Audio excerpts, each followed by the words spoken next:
What's interesting about climbing is it's a means of coming to grips with what you're afraid of. You're afraid of falling. To reach the point where that doesn't control you, that's a good place to get. It's not like, oh, well, I'm not afraid. No, you climb because you're afraid.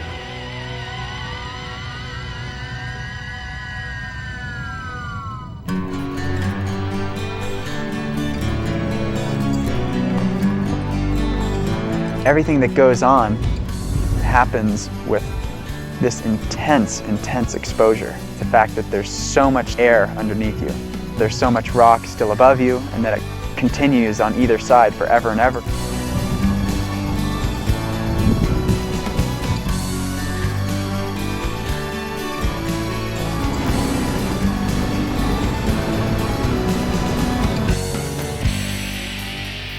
Nobody in any sport, no Super Bowl, no World Series, can even remotely touch this. That's why it's the king of the sports, you know.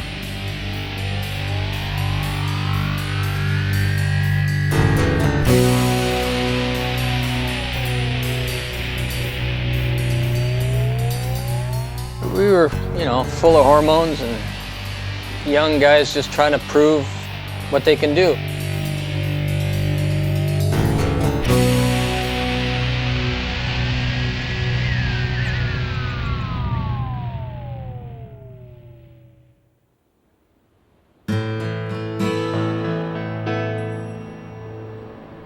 The vertical proving grounds were, and are, the majestic granite monoliths, the walls of Yosemite. There is nothing like them in the world. That is why the world wends its way to Central California to see them. And that is why some people try to climb them. Those efforts, a century and a half of those efforts, have made Yosemite the center of world rock climbing. From afar, Yosemite's walls look unapproachable, unascendable, unclimbable. They had been. They are no longer. This is the story of what changed.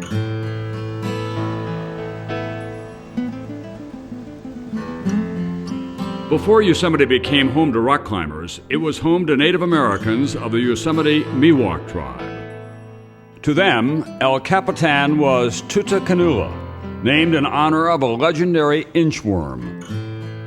Larger animals, according to the legend, left dark traces on the rock as they tried to get to the top and rescue two stranded bear cubs. Only the inchworm was successful. Climbers on Tutakanula have been likened to inchworms too.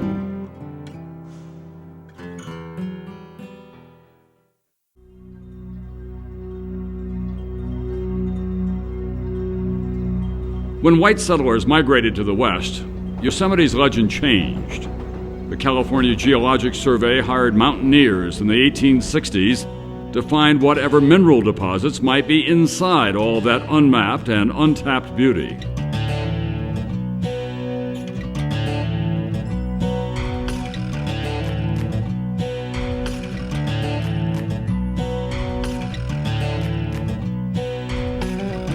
They included William Brewer, Charles Hoffman, Clarence King, and Josiah Whitney. And they were stunned. They would go up one peak, and they'd see another peak from the top of this peak, and they'd rush home and rest and get more supplies, and then head off the next day into this new peak they discovered. Already, Yosemite was asserting itself as a force to be admired, beyond any mineral deposits. If you look at the great mountaineers of California, you see this wonderful fusion of encountering the mountains as scientific fact, but also encountering the mountains as moral and imaginative adventure. But if you're deliberately going out and existentially encountering the mountain, probe its scientific nature, and then very powerfully to probe your own nature through the encounter with the mountain, well, that's a very sophisticated, highly self-conscious, complex and creative act.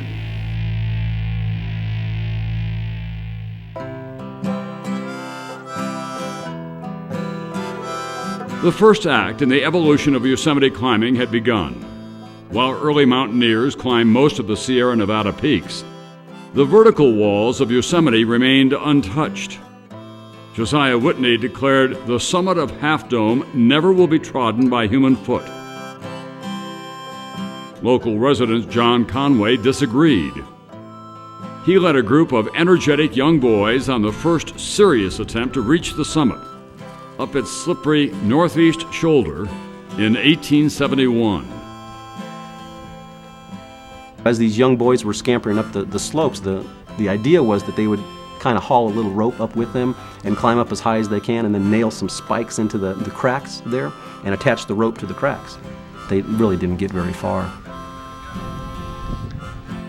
In 1875, a Scottish trail builder by the name of George Anderson came along and drilled holes into Half Dome 5 to 6 feet apart, then hammered spikes into those holes. The technique worked. After days of drilling, he stood on the spikes and, attaching a rope to them, used it as a cable to climb all the way to the top. The first major ascent in Yosemite, indeed, the first major ascent in North America, was made. But of even more importance than the what was the how. This was the first such ascent done with extensive use of artificial holds that permanently changed the rock. Meanwhile, another Scotsman had fallen in love with Yosemite. At his first glance, he proclaimed, "Every rock in its walls seemed to glow with life, as if into this one mountain mansion, nature had gathered her choicest treasures." He also became one of Yosemite's first climbers, and to many, the father of Yosemite. He was John Muir. Some men climb to conquer nature. John Muir was not one of them. Muir, the mountaineer, listened patiently, sort of looked, heard, was instructed, put himself in harmony with nature, and then made the move. He was the first kind of climbing bum in the Sierra Nevada because he completely kind of left civilization and all the trappings of civilization behind and just went off into the mountains. All he needed to exist was just a little bit of tea, some breadcrumbs stuffed in his pockets, and he would just spend the night in his old army coat, curled up under a boulder someplace. John Muir climbed the almost 11,000-foot high Cathedral Peak without any equipment at all, not even a rope. He left behind no spikes or holes. His ethic was leave it natural, leave it as it was. He did leave behind a legacy or two. He founded a wilderness outing and preservation group, which he named the Sierra Club. And because of John Muir's efforts, Yosemite became a national park.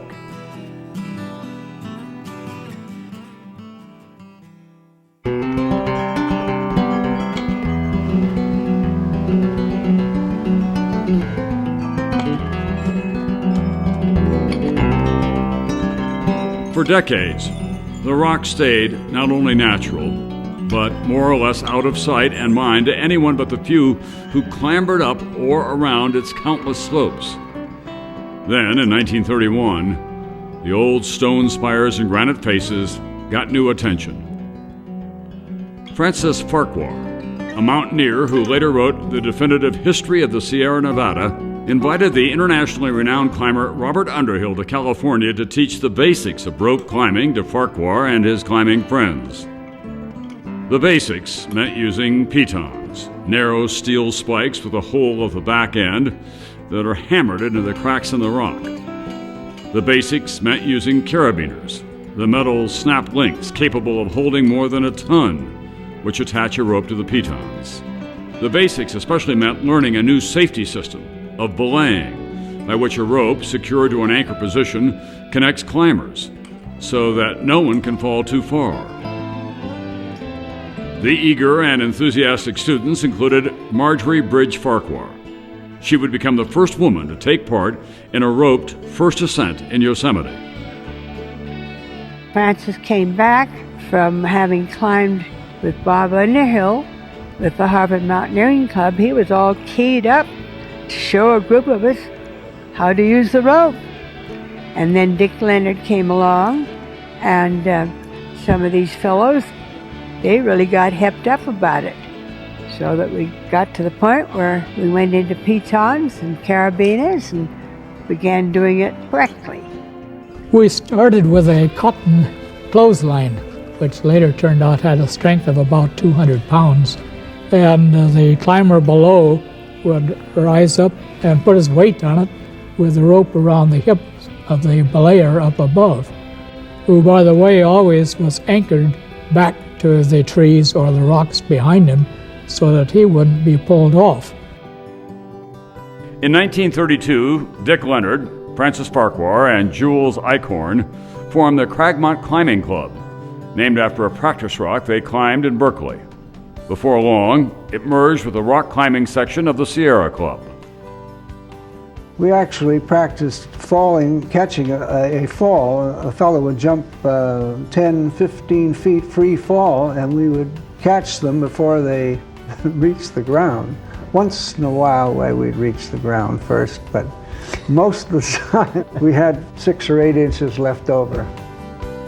I rappelled one time off a 200-foot overhang, and I deliberately dropped at half the acceleration of gravity, 16 feet per second, accelerating every second.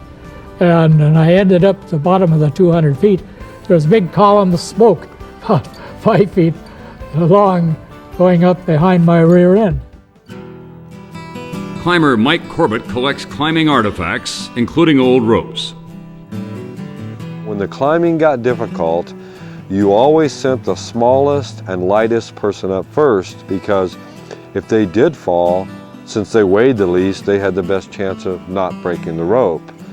That's not very comforting for the small guys, for small climbers. Safety was a major concern because the equipment was so weak. Among the Berkeley climbers, it was Dick Leonard who made it his business to teach the leader, the person leading the climb up the mountain, not to fall. One person who learned the lesson well was later nominated 3 times for the Nobel Peace Prize for his international environmental work. Dick Leonard thought it'd be nice to save leaders and figure out belaying techniques and use the consecutive climbing systems and so on. It made it a lot safer. Or I certainly wouldn't be here if not.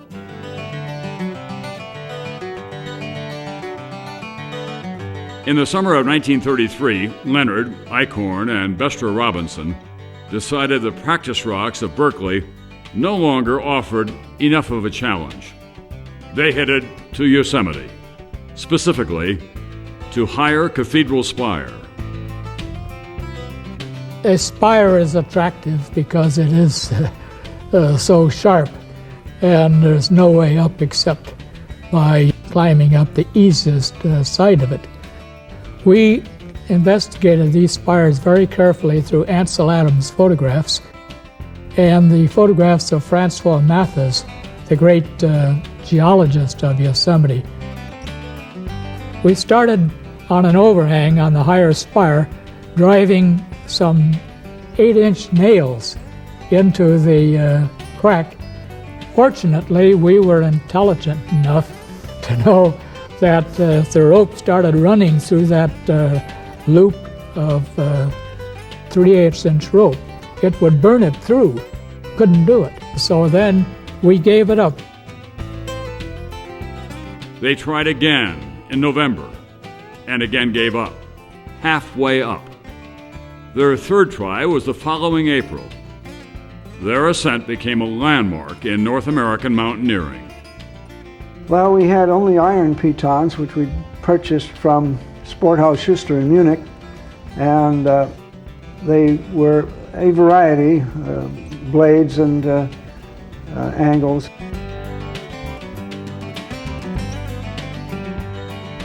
What they started to do was hammer in the piton sideways, which was really never done before. Very, very innovative way of putting a piton. But what they did was they adapted the equipment for the climb.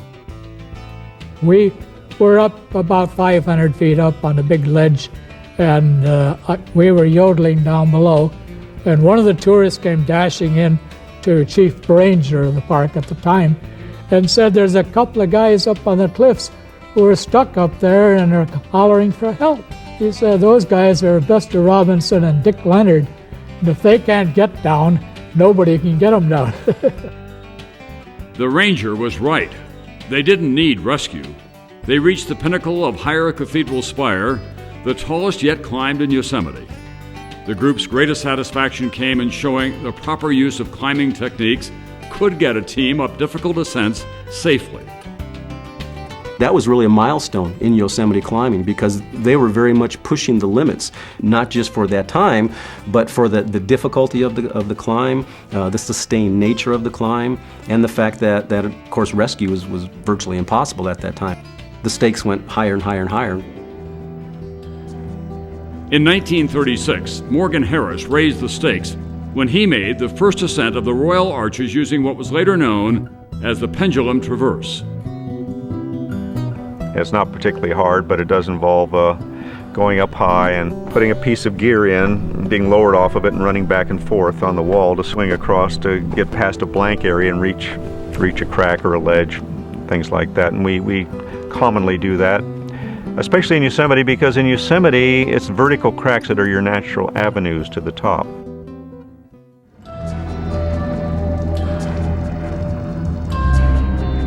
During World War II, the attention of most climbers was diverted from such peaceful victories. The valley's famous Ahwahnee Hotel was used as a hospital and recuperating facility for the U.S. Navy, and many of the climbers enlisted in the Army. They helped form its 10th Mountain Division. Among them, there too was David Brower as an instructor. We had learned of how important mountain fighting had been in World War I from the stories of it, particularly what happened in the Alps. And that helped us decide that if we got into a situation like that, we wanted to be competent to handle it. We wanted to know how to handle rough terrain, cliffs if necessary, and not be freaked out because it's rough. I might be to claim I had a hand in teaching 10,000 people how to climb mountains and didn't lose anybody. Climber Dick Leonard was assigned to the Quartermaster Corps in Washington, D.C., where he made a valuable contribution of another kind. He developed nylon ropes for his friends in the Mountain Corps. They were durable, elastic, and strong, and if handled correctly, would not break. For a climber, a sturdy rope could mean the difference between life and death on a fall.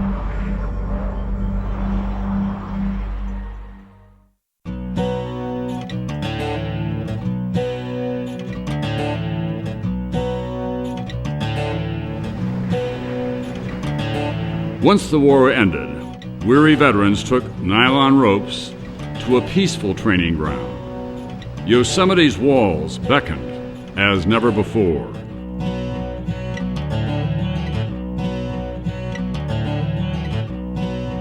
The Second World War kind of interrupted a lot of our lives, and when I came back to California, along with a number of other young men who had been in Europe or in the Pacific, we had to do something to get the orneliness out of us, and so we started climbing back in the valley of Yosemite.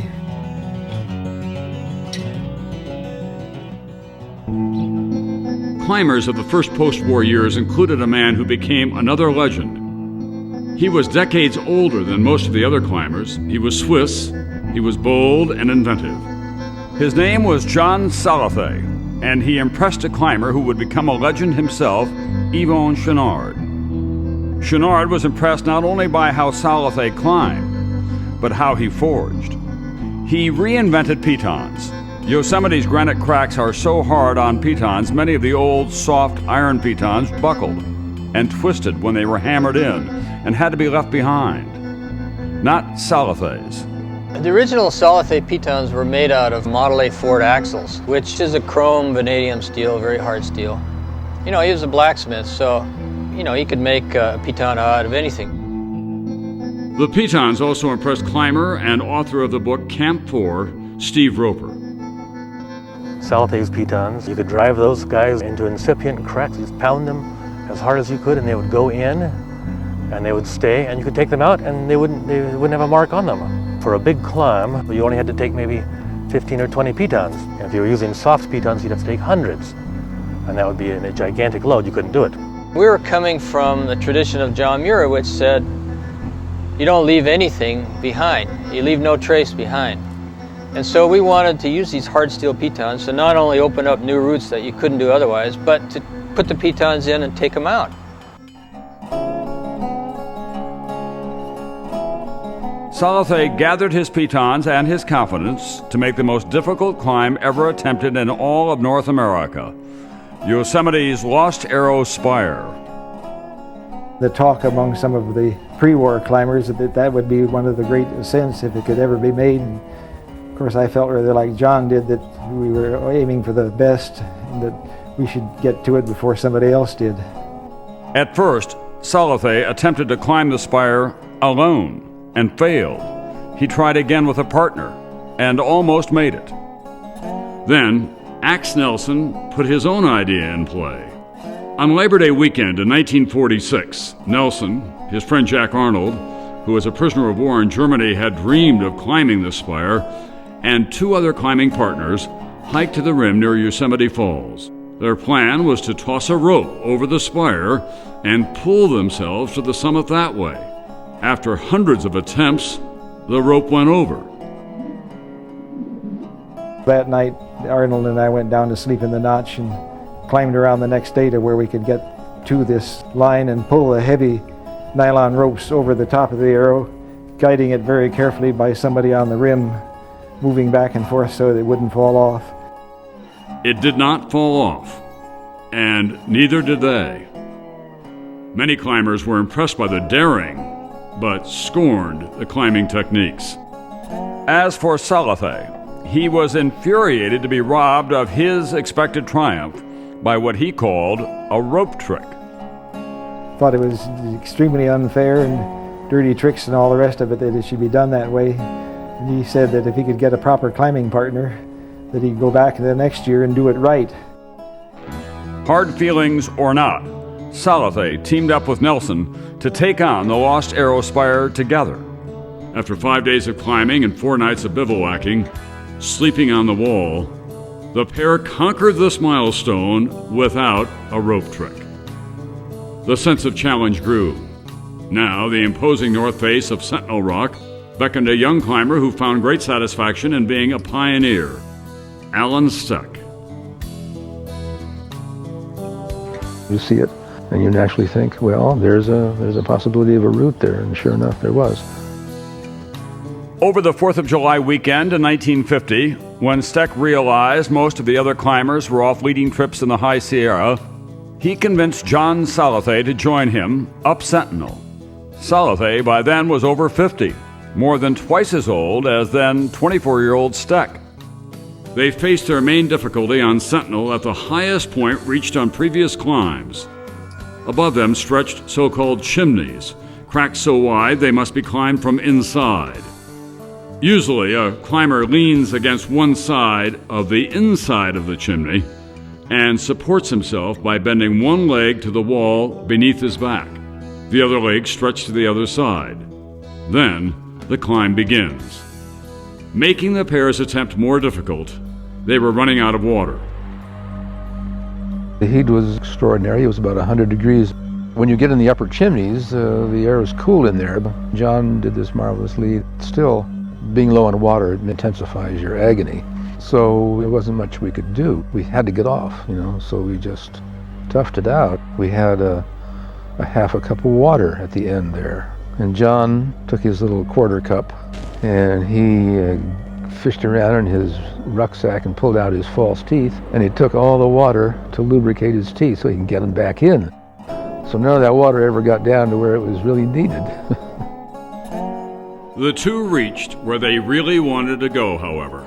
They completed the climb of Sentinel in a continuous, self-contained style that would set the standard for Yosemite climbing.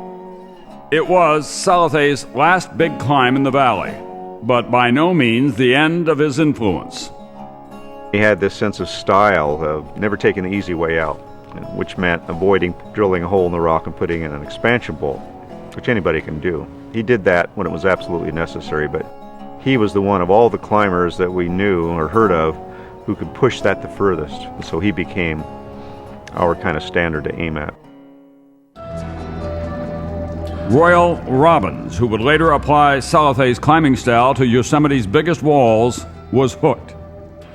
pure rock climbing, if you want to get the maximum adventure, you get on a big wall. And so it was the adventure that was particularly attractive. Just the idea of being a climber, of being someone up there on a rock face in a dangerous position and in control, that appealed to me. So I just poured myself into climbing and started climbing wherever I could. In 1957, Robbins linked up with two partners to try a climb much higher and harder than Sentinel. It was the first ascent of the northwest face of Half Dome. Sentinel Rock leans back, Half Dome's dead vertical. So it was a big step. It was very scary, and we took a while doing it, even approaching it, because it was so awe-inspiring. We didn't know we were ready. We failed in 1955, I think it was, and it took us 2 years to return. We felt a little bit more able to do it by the time we came back, because we'd been thinking about it for 2 years. We've been climbing it in our mind for 2 years. So that's the way you do it. You first have to climb it inside of yourself, and you can climb it outside. Someone else had his eyes on Half Dome and had been part of Robbins' earlier attempt to climb it. That someone was a free-spirited, wine-drinking, woman-loving climber who shared the name of a president. But Warren Harding was attracted to higher climbs, not higher office. 1953, I started going out with the Sierra Club and learning hands-on rock climbing. Just get the general hang of belaying and rappelling and all that stuff. I guess our plan was to go to the valley and make big first ascents. Kind of a false hero type thing. While Harding was preparing to put up his own first ascent of Half Dome, he learned that Robbins and his partners were already partway up. So Harding hiked up the back trail and congratulated the climbers at the summit. He was so disappointed, however, he felt there was only one course left: to be the first person to climb the major remaining prize, El Capitan. Harding had a devil-may-care attitude toward the cliffs. He sort of said, let's go up and have fun. We take our wine, we'll fix ropes, bring women up to the ledges occasionally, and they did that occasionally. If things weren't going well on a certain day, you'd come down and leave your fixed ropes, go up another time. Royal would look up at a climb and figure out how to do it and say, I think I can do this with very few bolts. I can do it fairly quickly, and it'll be a grand adventure. It was always a farce with Harding. And with Royal, it was very serious business. This falls into that category of two camps, if you will, but Warren and I kind of exemplified the camps. I took a kind of traditional approach that it's not getting to the top that counts, it's the way you do it. And Harding came from the school of, hey, what I want to do is get up this damn wall, and I'm going to do it any way I please, and if you don't like it, too bad.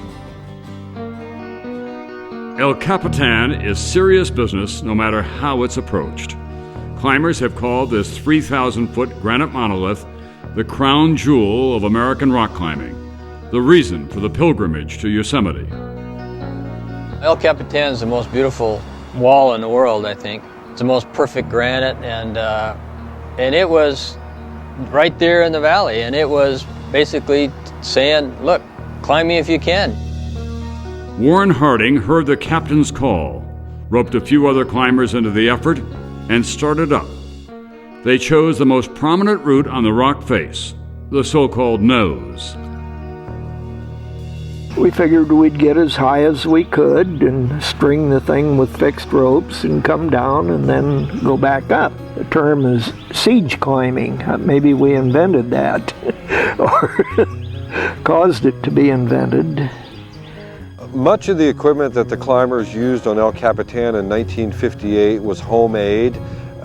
They would take scraps of I-beam steel, drill a hole in it for a carabiner to attach to the rope, and shape it to the cracks. This thing weighs about 4 pounds. You can see the hammer that they used, one of the hammers they used on El Capitan, was just from a hardware store. We invented this wonderful dolt cart to haul supplies up the side. People today can't believe that anybody was idiotic enough to come up with such a contraption. They cut the legs off of old junkyard stoves.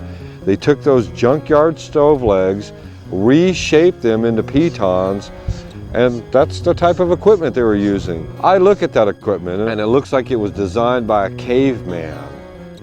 After Harding and his group got about halfway up the route, after many trips to bolt ropes into place, they aborted their effort, for the time being. Part of the reason was that the passion of the climbers rubbed off on the tourists.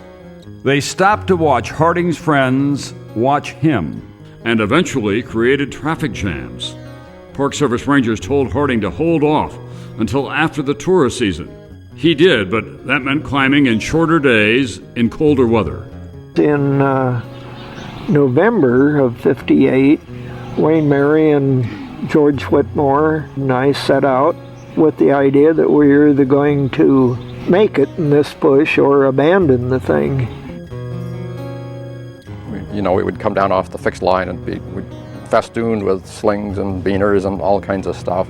And I remember Warren Harding saying, as he was pulling the stuff off and dropping it on the ground, "I'm getting sick of going up and down these goddamn ropes.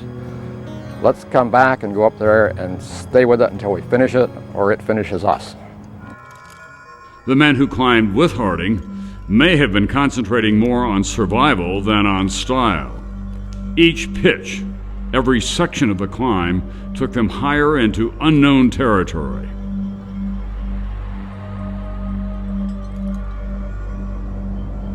When you get up there, you feel like you're on a vertical granite ocean. It just seems to stretch infinitely far in all directions. And it spooks a lot of people. I remember one morning, opened my eyes and looked around and thought, what the hell am I doing here? Jesus, I want to be anywhere else in the world.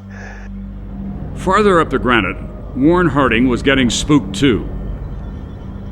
Near the bottom of the great roof, there's a little stance, about a foot by half a foot, that you come out on. Somehow I must have been nervous, because you get a clear sweep down the side of El Cap about 2,000 feet, just straight down to the ground. And I'm always criticized for overbolting. I did overbolt there. I had one solid bolt, and I clipped into it and went right ahead and drilled another one. So I consider that the only bolt I've ever placed that I didn't really need.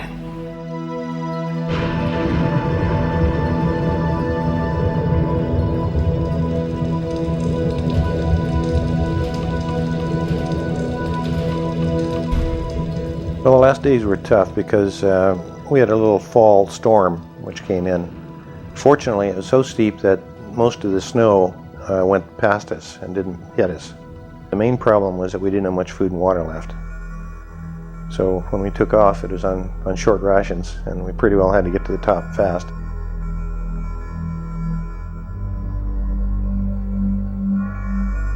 By about 9 o'clock that evening, I was running out of everything, and by golly, I could see a headlamp. So I yell at George, "Did you bring bolts?" He says, "Of course." And that's when the all-night marathon started, where Warren was leaning over backwards, drilling bolt after bolt after bolt. I forget how many there were, but he spent the entire night setting the bolts over the final overhang there. And he was up there, looked like a little black spider, pounding his hammer upward, repeatedly, and he kept it up all night, which was pretty remarkable. And I remember just before 6 the last morning, he called down. He says, "Can you hang on for one more bolt?" Could we hang on? Well, I'm up here. What do you think? I might as well keep going, I guess. They did keep going. By the next morning, Harding and his crew had climbed El Capitan for the first time. After we'd finished the climb, we didn't have any pictures of the last pitch because it was done in the dark. So Harding and I walked back in along the trail to the top, with the intention of rappelling down to the last ledge and getting pictures of the last pitch, just to complete the story. We tossed a rappel rope down, and I backed off over this rounded edge and looked down, and when I could suddenly see the full face underneath me, I was just boggled, you know. My gut just clenched right up, and holy mackerel, what am I doing here? And I said, Warren, I don't know if I feel up to this. And he said, oh, come on, I'll do it. I'll go down first. So he started. He did the same thing. He looked down and he said, let's do this another time. And we went home.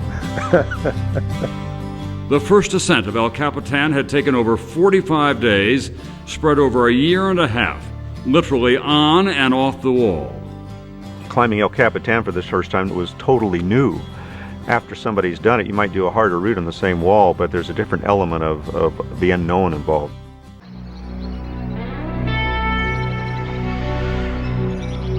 For Royal Robbins and the others, the unknown did not end with the first ascents. In 1960, he got 3 other climbers to agree to try to climb El Capitan without coming down until they reached the top. It was the same style inaugurated by John Salathe a decade earlier. Royal said, we're going to do a self-contained continuous ascent, and would you like to join us? And I was a relatively new climber, and like I like to say it, I didn't know enough to say no, and so that changed my life. Going with Royal and Chuck Pratt and Joe Fritchen on the second ascent of the Nose, which ended up taking 7 days, was an experience that I've never been the same since.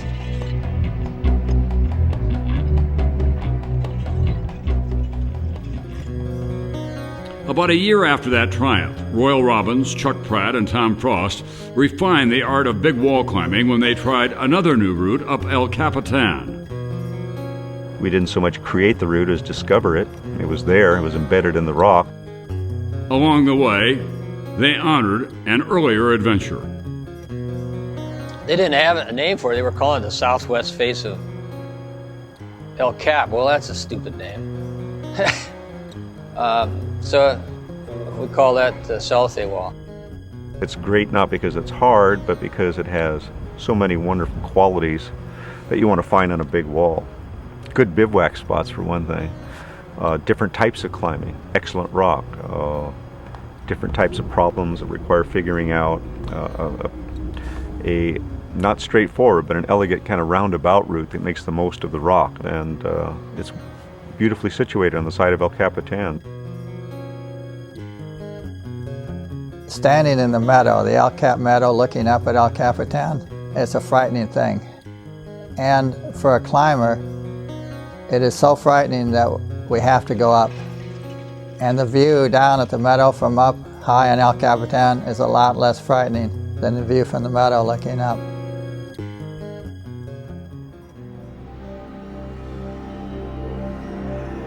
At a time when astronauts first viewed Earth from outer space, the granite astronauts of Yosemite continue to explore new routes on its vertical frontier. Hope you're ready to give it your all, PF.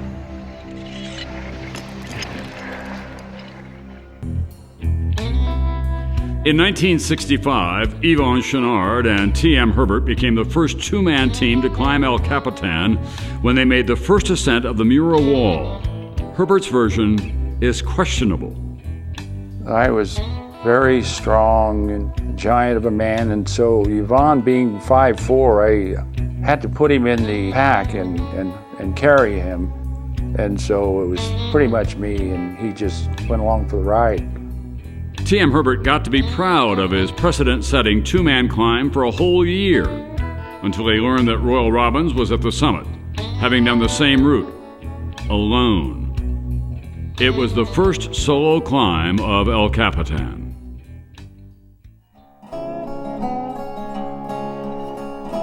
Almost all Yosemite climbs that had been done and were yet to be done had one thing in common, besides guts and grit and granite. They began in a scraggly, often uncomfortable, boulder-strewn campground called Camp 4. The campground itself became part of the legend of Yosemite. Not all of it was like the ideal, pristine camping experience. It was a more crowded campground. So like there'd be, maybe like a dozen people in the site next to you and a dozen on the other side, and Germans singing German songs late into the night. There's the bears breaking into your stuff at night. There's rangers hassling you for wanting to, sleep under the eaves of the bathroom when it's pouring rain. Just a real intense camping experience, not a wilderness one. It had like a real strong Yosemite feel that no other place I've been to has. In the early 60s, the rangers were okay about us staying there for a long period. They didn't bother us. The limit was always 14 days, I believe, but nobody cared. In the mid-60s, the rangers started enforcing this, and we'd have to do tricks. Leave for 2 or 3 days, come back, a little different shape, different car or something. Camp 4 could get really ugly when it rained, and that would bring out the devil in everybody. I mean, it was muddy, and there's bad fights and pettiness and thievery, and yeah, I mean it's the same kind of stuff you'd see around any kind of boom town or frontier place you're going to see there, and spades. It was the most free existence you can imagine. It didn't cost anything to stay there, and we would live on just oatmeal, maybe 50 cents a day. You could live there and climb and be part of this whole revolution in climbing.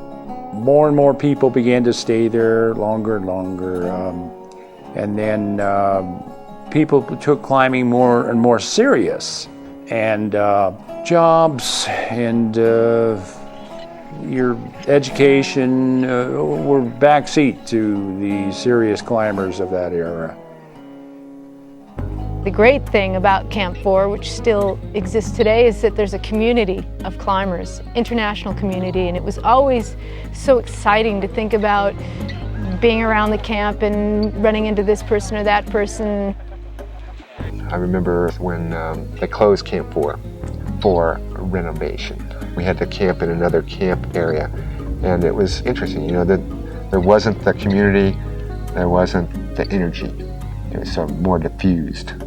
That can give you an idea of the impact that a place like Camp 4 would have on climbing.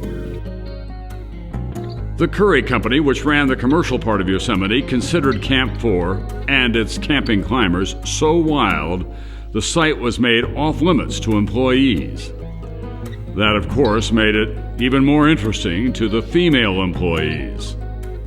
One was a hostess and dining room manager at Yosemite's Awane Hotel. Just aware there were people out there, in the bushes and sleeping under the rocks and living in Camp 4 that were doing this thing called climbing. The climbers were a kind of scruffy lot, and they didn't fit into what it was that the Curry Company was encouraging in terms of their tourists. And they also didn't care much about the values of the Curry Company, and they just were there to climb. So they would camp out and come into the Curry Company often to the village cafeteria to eat, looking not very good at all, sometimes eating things that were left on the plates by the tourists, and making themselves basically pretty unpopular. We look back and think of it as a very wretched existence, but actually we're at that stage of life where all young boys are wretched, That's just the way it is. But to be able to grow up there was a phenomenal experience, absolutely phenomenal. Well, we were climbers, but we were also lost souls. We didn't know what our future would be. I guess we kind of thought we'd climb forever. We would come to Yosemite and sometimes spend months there and doing what we please. Camp out, live frugally, climb what we wanted, and relax in the meadows, walk about the valley. For practical purposes, we owned it, and it was like we owned it, and if you own land like that, you're a king. Herb, my friend there, was a climber. So we went out to Camp 4. While we were sitting at the campfire, I just became aware that somebody was really staring at me in a way that made me very uncomfortable. I invited her to go climbing. She accepted. The romance went beyond a vertical first date. In 1967, Royal helped Liz make mountaineering history. I guess the best thing we've done together was the face of Half Dome. Climbed it 10 years after I made the first ascent, and she became the first woman to climb it. it took a lot from me, first of all, to just even approach the idea of doing something as big as that. You don't quite realize when you do a lot of climbing, even very steep climbing, what vertical means. And that wall is vertical. And when you're on a vertical wall, it doesn't feel like it's vertical. It feels like it's overhanging. It feels like it's pushing out. Liz Robbins knew that she was forging a route not only for herself. The kind of climbing we were doing in Yosemite was still relatively new. It was an unusual girl or woman who ended up there on her own just because she wanted to climb. It wasn't something women did then. That's not just, I'm not implying that they couldn't do it, because obviously they did do it, but it just wasn't part of the ethos or mentality at that time to get involved in something like that. So it was really just a boys' club. People ask me so often, well, why didn't more women climb back then? And I think a large factor was not just the climbing, but it was the lifestyle here. Women just didn't go off by themselves to go live in a tent in the woods and not have a job and be a total bum yet. Largely, they never thought of women climbing, and so they never even were invited for a long time. Kidding? It was welcomed. Sort of got a little bit boring up there sometimes when it was just us fellas kicking around Camp 4. They didn't want to climb with the women because they didn't think we'd be good enough. Sibylla Hechtel was anxious to prove them wrong. So was her energetic climbing partner, Bev Johnson. In 1973, 5 years before Johnson became the first woman to climb El Capitan solo, she decided the time had come for a team of women to climb it. She was determined. She was going to do El Cap. She was going to do an all-women's ascent. We felt a lot of pressure when we went up on that climb because so many people said, oh, you guys will never get up. The success rate was always, around 50%. I mean, people would go up, then they'd run out of water, run out of food, discover how hard it really was and retreat. And so we took extras of everything. It turned out we had just about the right amount. Ed Carter of the American Alpine Journal invited Sibylla to write about the trip, the first all-female ascent of El Capitan. I wanted other women to know that 2 women had done this and that women were climbing, and I entitled it Walls Without Balls. I got a letter back from Carter saying, well, he says, I'm sorry. He says, I love your title. I think it's a great title, but the board of directors won't let me use it. He said, how about keeping a breast on El Cap? I was furious. I wrote them this really nasty letter. I said, what's the matter? I mean, how come you want to use female body parts in a climbing article and we can't use male body parts? This is totally unacceptable. The article ran with no title at all.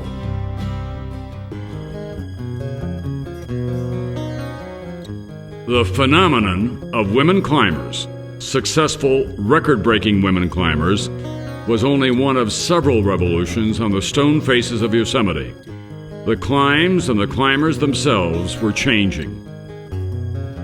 Each climb you did, you'd come back with a greater sense of confidence. And we were really pushing the standards, making huge advancements. And that's the most exciting time of any sport.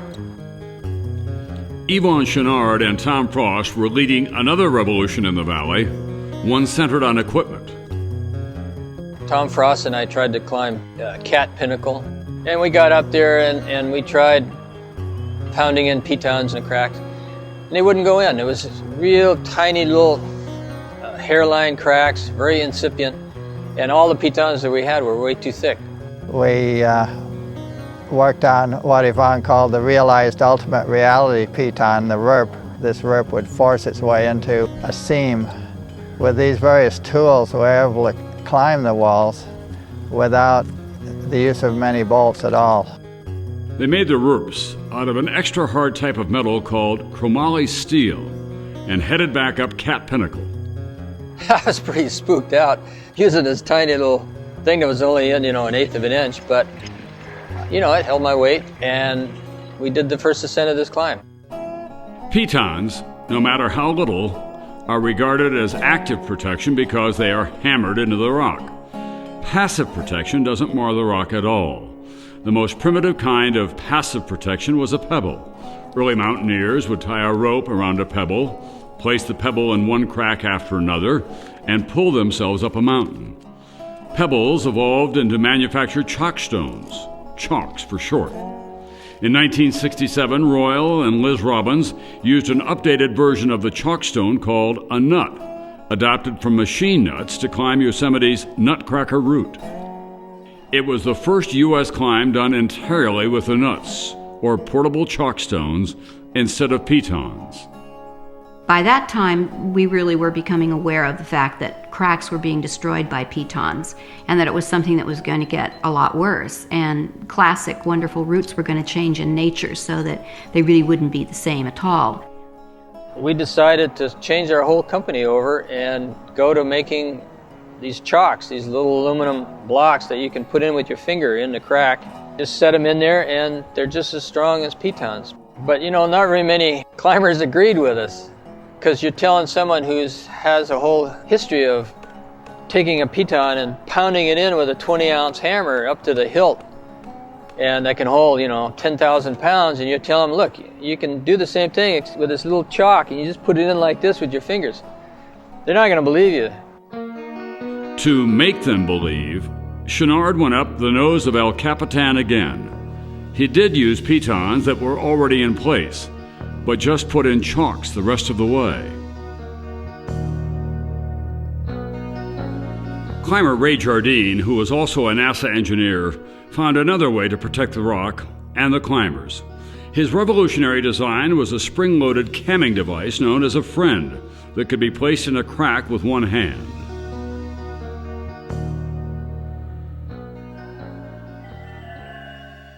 While some climbers adopted the philosophy of less is more, less equipment, less damage to the rock, Warren Harding was not among them. In 1970, he and another climber, Dean Caldwell, fought their way up an untried route of El Capitan, the Dawn Wall. They ran into storms, ran low on food.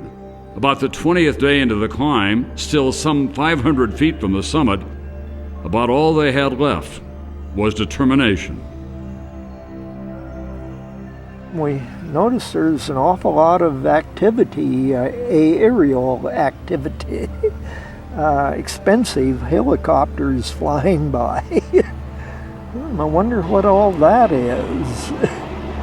And about this time we hear this yelling from down below, and it was T.M. Herbert. Well, what are you doing here, T.M.? Come to rescue you. What? Well, we got screaming back down, no, we're not going to be rescued. And the Park Service offered to rescue him from the storm, and he refused. And it hit all the newspapers of the United States. And George Hartzog, the director of the National Park Service, he phoned me from Washington because he knew of my climbing ability. And he says, Dick, is that justified to refuse the rescue, or is he just showing off for the newspapers? I said, no. I said, it's just part of the human desire to do something that's never been done before, like the North Pole and the South Pole. I said, if you start in the Park Service to prohibit that kind of climbing, then you're going to interfere with one of the great values of American ingenuity. On day 27, they reached the summit. I led this last little pitch. Get up, and my God, I am absolutely flabbergasted when I see all these people with their cameras pointing at us. It really did become a circus of sorts. Harding and Caldwell received more than national media attention when they summited. Some climbers thought their use of more than 300 bolts was excessive. We thought, gee, if everybody starts coming, you're going to have 100 routes in El Capitan with 1,000 bolts each. What's the point? It lowers the quality of climbing. And so we wanted to make a statement that we disagreed with that. And so we decided to climb Warren's route and take all of the bolts out. So we started up there with that goal, and we took out about, I don't know, somewhere between 25 and 50 bolts. I can't remember now. And about that time, we started realizing, hey, the quality of this route where he didn't bolt is really high. This is the best climbing Warren has ever done. It was everything we could do to go where he had gone where he just used pitons, you know. So we began to raise our level of respect and admiration. And I started feeling, you know, this doesn't feel right. We're going to look really stupid to start out like this, removing the bolts and then stop. It's going to look really stupid to do it either way. So it was a no-win situation, but I decided what felt right was to stop and go ahead and climb it and leave it at that. The quest to find and climb ever more challenging routes pointed to a greater dilemma. What's a competitive climber to do that is new? And the real big obvious lines on the giant walls were done. So people were starting to do these contrived routes. The routes were harder, but they lacked that distinction of being the first line up, a real face. I think when I started climbing, there was 2 routes on El Capitan. The nose of El Capitan, the Salate Wall. So I had a good historical position. I got to see both the beginning and what we'll call the next stage after the Golden Age. We moved into the Platinum Age. Platinum Age or not, the defining word was stone. The arrival at Camp 4 in 1974 of the Stone Masters. They were young climbers who set out to demolish the old standards of climbing and to triumph over the old rating systems. A 5'10", for example, was very difficult. John Long was a Stone Master. The thing that distinguished, that's a stretch to use that word, but distinguished the Stone Masters is 1, you had to climb Valhalla, which is 5'11", one of the hardest routes in the country. 2, you had to be a young, arrogant punk. And 3, you had to have a capacity to smoke enormous amounts, prodigious amounts of really, really bad marijuana. And we all had those talents, and so that was sort of the glue that held the whole thing together. The free-spirited times were reflected in the names of the new routes such as Mescalito, Tangerine Trip, Electric Ladyland.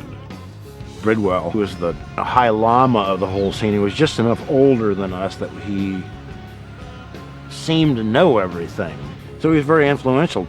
His philosophy really was always just do the hardest thing in the best style and do as many of those kind of things as you possibly can.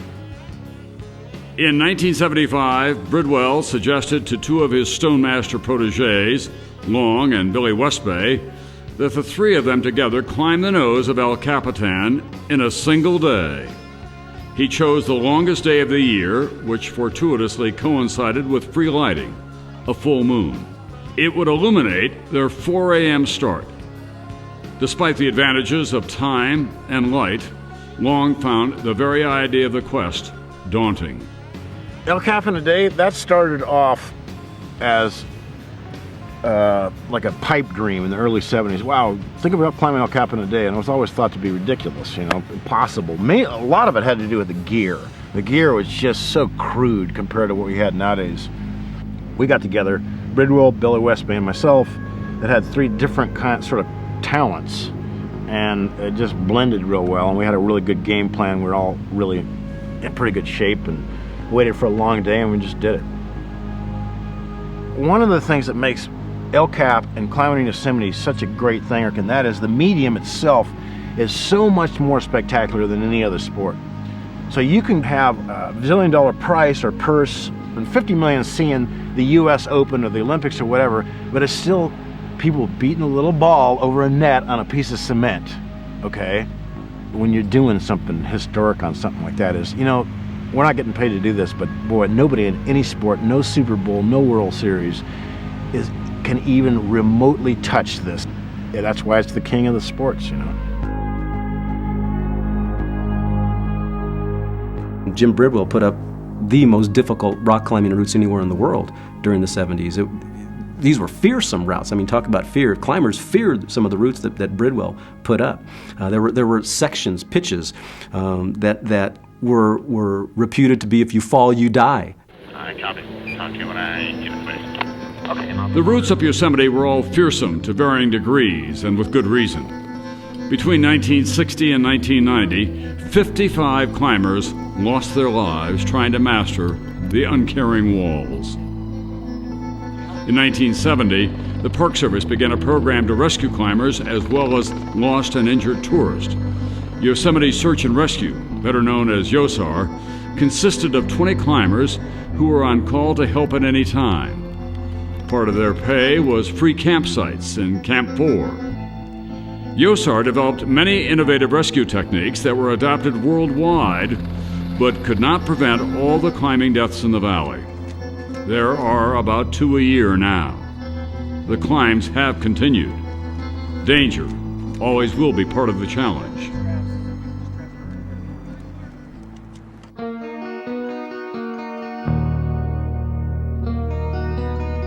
While climbers rely on better equipment to help them reach ever more demanding heights, they also look for something almost as important: better shoes. In the 1800s, climbers used moccasins dipped in sticky tree sap.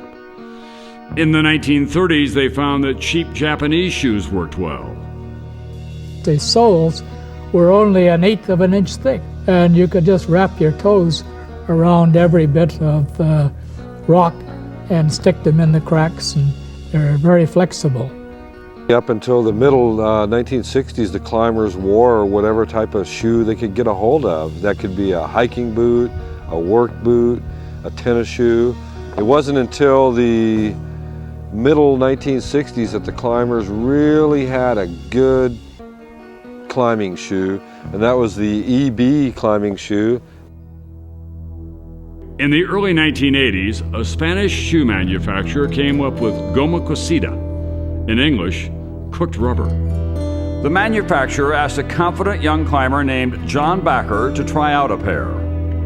The rubber was like not just a little bit better, it was like 25% better than anything I ever tried. First shipment came in, I think it was like 264 pair to the mountain shop. There was a line of, I don't know how many people, 100, 150 people outside the mountain shop at 9 a.m. when they opened, and they sold all 264 pair in about an hour. The Spanish soles of cooked rubber soon were engaged in another ongoing revolution: free climbing. In free climbing, pitons and ropes are used only for protection, not for help getting up the vast vertical sweeps. That was the more athletic sort of expression of climbing, as opposed to just standing in slings and constructing, or sort of, a carpenter's job moving up a cliff. Free climbing is the natural evolution of climbing. The whole idea was to adapt ourselves to the rock using the natural features and not rely on the gear so much.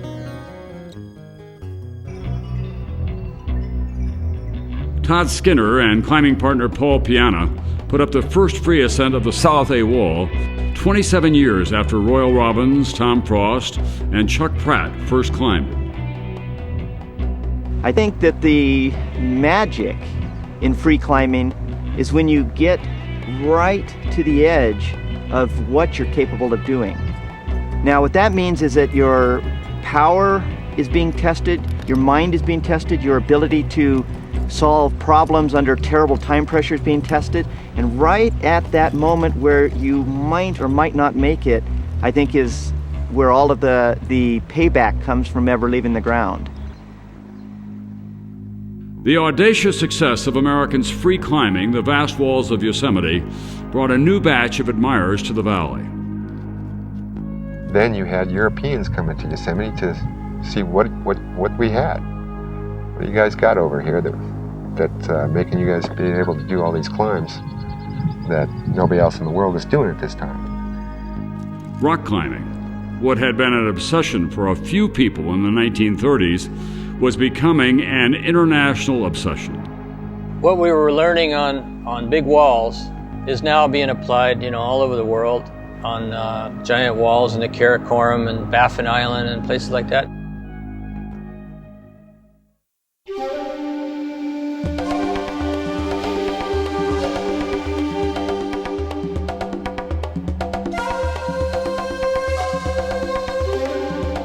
While some climbers took the expertise they learned in Yosemite to the mountains of the world, other climbers found unexpected challenges right at home in Camp 4. Camp 4 offers spectacular bouldering, the sport of climbing impossible-looking boulders.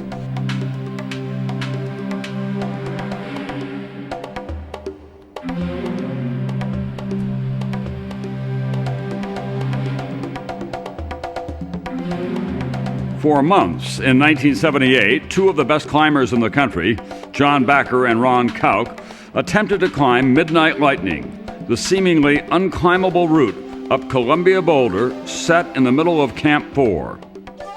The fact that it's overhanging like that is a little unique for this area, because generally the rock granite, that we climb is vertical and with cracks in it and all that, and anything overhanging is usually so smooth you can't hang on to it. But this particular boulder is really unique for its sculptured holds. And we started working on it, and pretty soon me and Kauk were getting up to the last moves all the time. Kauk, he was getting ready for another try. We'd rest about 5 minutes between attempts. And he got up there, got to the move, and he's just like barely doing it. All of a sudden he just popped over the move and grabbed this hold, and he did it. And our mouths just dropped.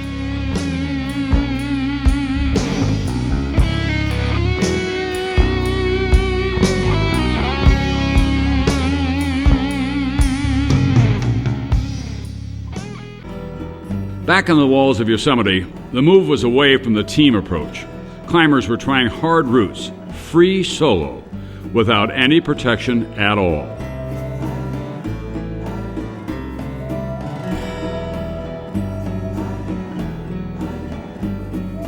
Two types of soloing. One, you solo big walls, and then in effect you're doing close to 3 times as much work as you are when you're climbing with someone, because you have to climb the pitch, then you have to come back down the pitch, which means you go over it twice, then you have to go back up the pitch climbing the rope you left to take out all your gear. So you're going over the same rock 3 times.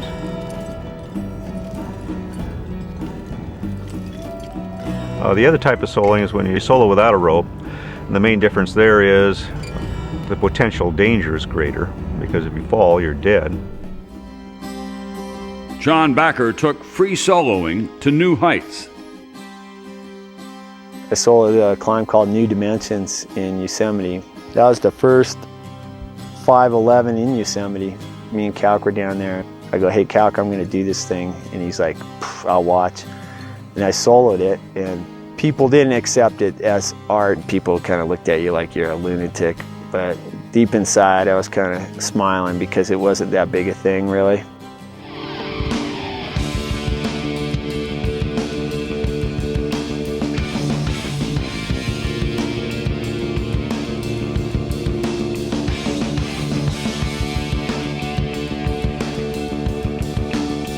Dean Potter's blend of free soloing and ropeless aid soloing set new levels of possibility on the walls of Yosemite.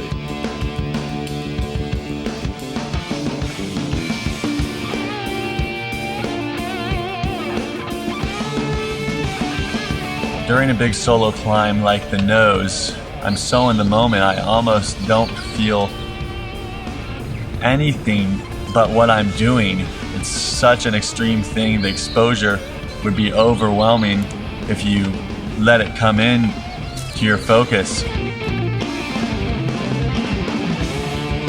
One thing is the point of commitment when you leave the ground, and then the point of commitment when there's no turning back, where you have to go up because going down isn't an option.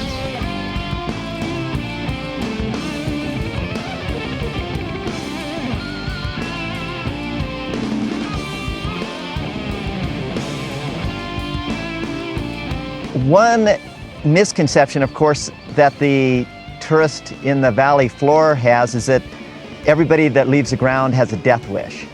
Well, climbers respect height more than about anybody else, and the free soloists in particular, they're not wanting to die naturally.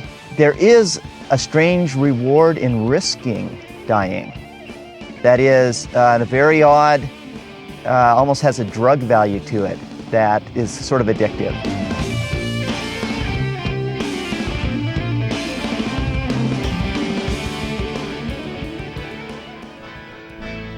The big thing was to do something, anything, that no one else had done. Charting and climbing your own route, free climbing an old route, free soloing a route.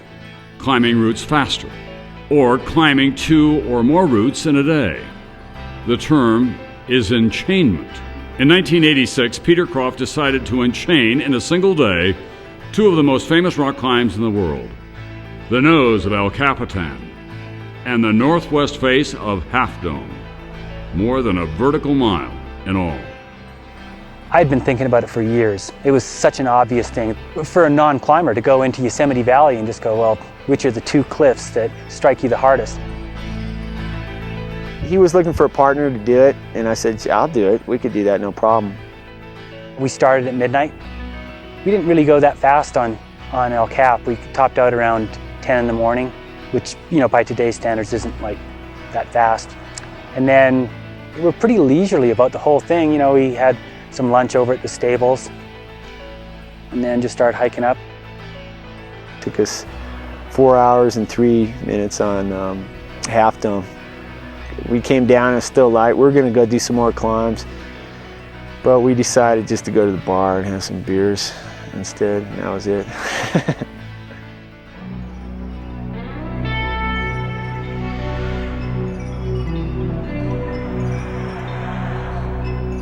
That and similar feats inspired a former All-America pole vaulter.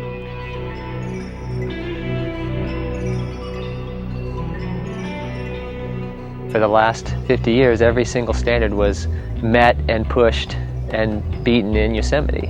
Free climbing standards, aid standards, length of time on a long wall route, everything. And I think it's due to the fact that it's acceptable to one-up the people next to you, camping next to you, or, as I say, be motivated off their accomplishments to go do something better. Hans Florine calls himself very competitive. In 1993, in one day, he and partner Steve Schneider enchained 3 routes on El Capitan, including the nose. It took them 23 hours. That same year, he and Peter Croft accomplished a speed ascent of El Capitan's now well-traveled nose. We kind of casually got up and started, I think, at like 6:30 or something, and he had a t-shirt and shorts on, and after the first pitch, he threw his t-shirt off, and all he had was a little bottle of water. It wasn't even a liter, and I'm just like, wow, I guess we're kind of going for it here. 4 hours and 22 minutes later, they topped out.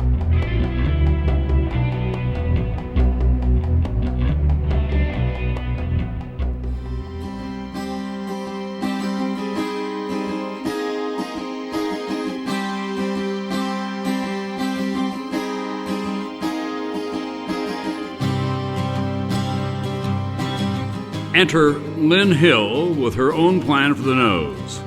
After succeeding on the first free ascent of the nose in 1993, she decided to become the first person, male or female, to free climb it in a day. One of the reasons why it was even more attractive to me, because I knew a lot of guys had tried it, and they all said, oh, it's too thin under the great roof, never be able to do it.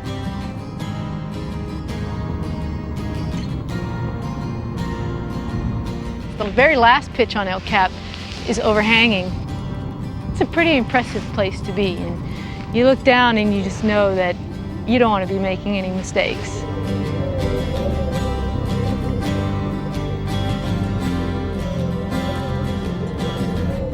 On her first attempt, Hill had to give up.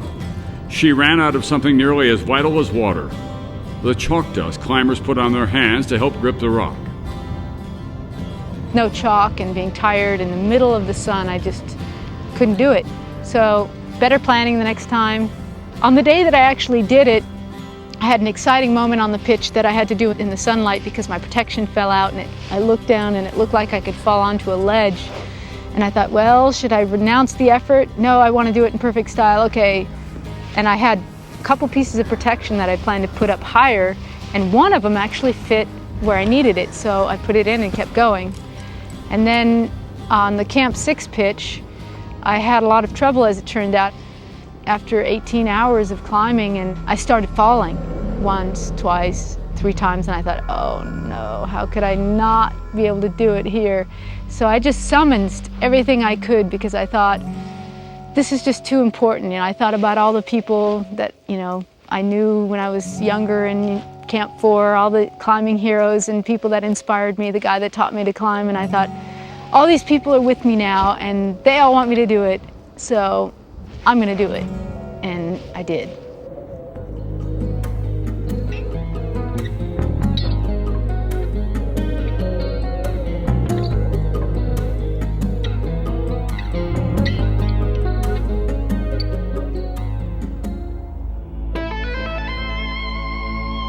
The attraction of a 1989 climb was less the route than the climbers. Mike Corbett is known as Mr. El Cap for having climbed it more than 50 times. Mark Wellman's a climber who is also a paraplegic. He had never climbed El Cap. We kind of took the approach that the astronauts did. I mean, these people were doing something that had never been done before, going to the moon. And for us, no paraplegic had ever climbed El Capitan. And, we had to be real serious about it. The night before blast-off, I was really nervous. And as soon as we got up to the base, and it was difficult getting to the base, but once we got to the base and I touched the rock, all of a sudden, everything kind of fell into place. For me, it was doing the equivalent of 7,000 pull-ups in 7 days. For Corbett, it was doing the work of someone soloing it. So it was a big endeavor for both of us.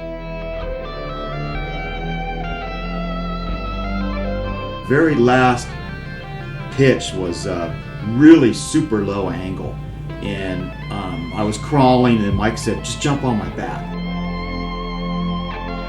Adventure sports for people in wheelchairs, really an untouched sports, and what Corbett and I did was real groundbreaking and show the possibilities that were out there.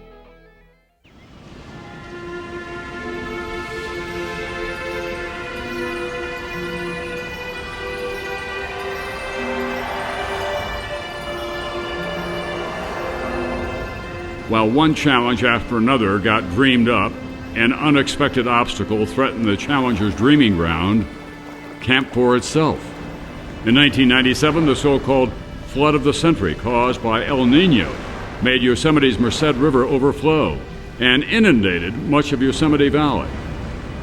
The floodwaters washed out low-lying campgrounds and housing for Yosemite employees and visitors. Camp 4 was on higher ground, and so it was spared for a while. Then, the National Park Service came up with a plan. Rebuild the employee and guest housing on the higher ground of Camp 4. That could have been the end of Camp 4. Being in Yosemite in Camp 4 for several months and feeling the place and seeing where the buildings were going to be and being aware of the magnitude of the construction, I became disheartened. This is really a bad thing. The National Park Service ship has gotten off course. It's so far off course that it's in a different ocean. And together, we need to get it back where it belongs. I got a phone call from my law office one day, and he said, my name's Tom Frost. Do you know who I am? And I said, of course I know who you are. Anybody who's ever climbed knows who Tom Frost is. And he asked me whether I'd heard about the development at Camp 4. And I said, yeah. He said, well, I want you to represent me and stop it. It's not hard to pull together the dream team if you know Tom Frost. So I just asked Tom to call a guy named Royal Robbins. And Royal Robbins basically just said, if Tom cares, I care. Then Tom called Yvonne Chenard, and Yvonne just said, if Tom Frost is in, I'm in. It just went from there. Everyone woke up that actually something might be able to be done here. Tom was here in the Golden Age, and he saw how important that Camp 4 was for the entire history of Yosemite climbing. And he kind of taught us all that and made us realize that what was here wasn't just a campground, that it was really the birthplace of climbing. In the spring of 1998, in San Francisco, climbers and National Park Service officials held a meeting. They had never been allies. The relationship between the National Park Service and the climbing community is a very antagonistic relationship.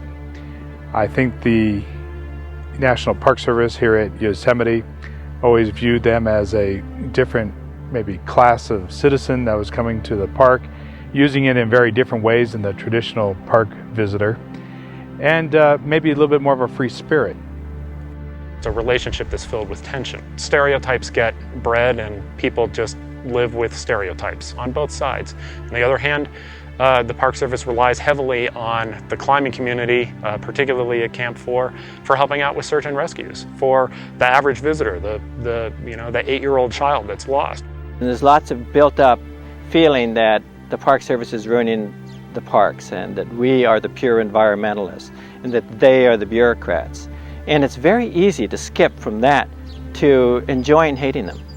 And Tom Frost said no way. He would never allow us to indulge in that. Tom Frost also said at that meeting, we're here because we care about something very deeply that we believe you should care about as well. And this is never going to be about being angry at each other.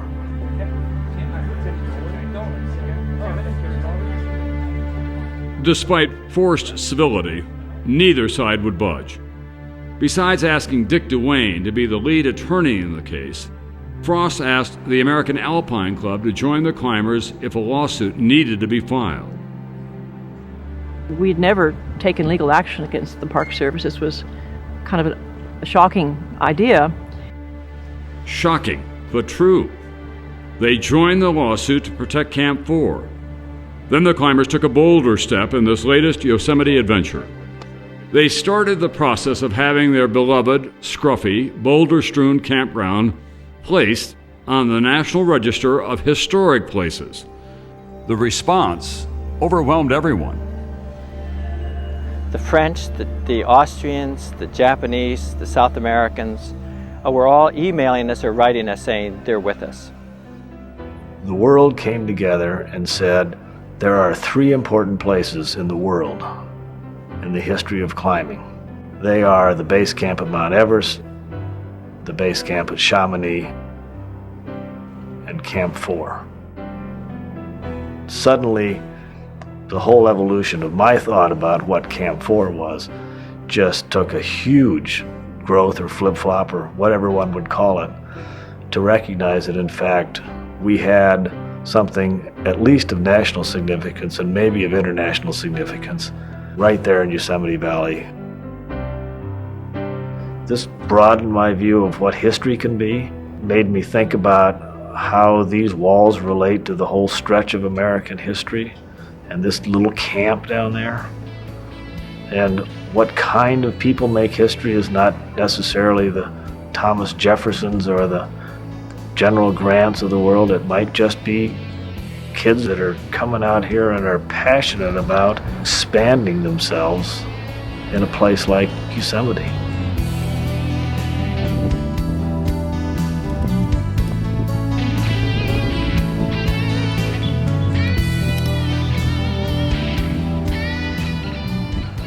So the Park Service agreed. Camp 4 should be saved. And it was deemed eligible to be placed on the National Register of Historic Places. Not guaranteed a place, just eligible. The good news was good enough for a celebration and a grand reunion. In September 1999, climbers representing 70 years of climbing met in Yosemite.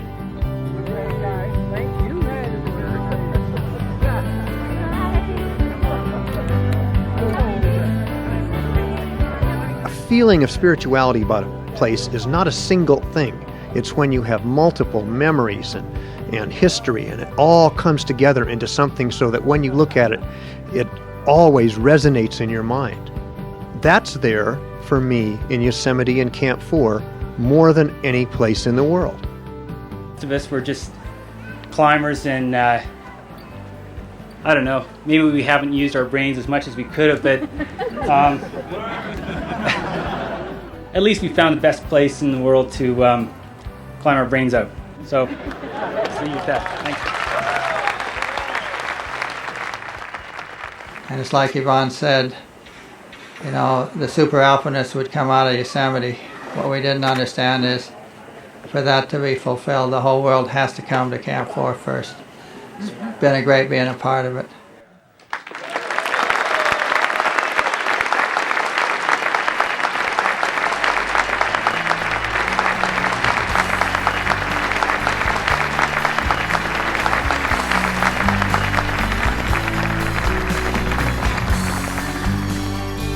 The legacy of Camp 4 looks safe.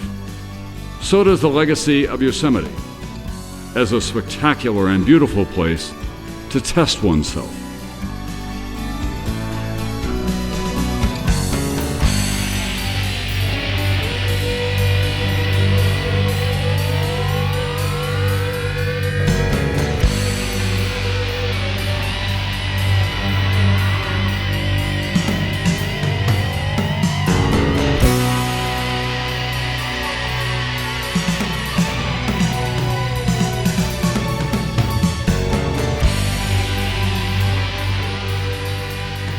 Although older climbers, the pioneers, have the glory of many first ascents, that is not stopping younger climbers from pushing the limits and inventing their own challenges.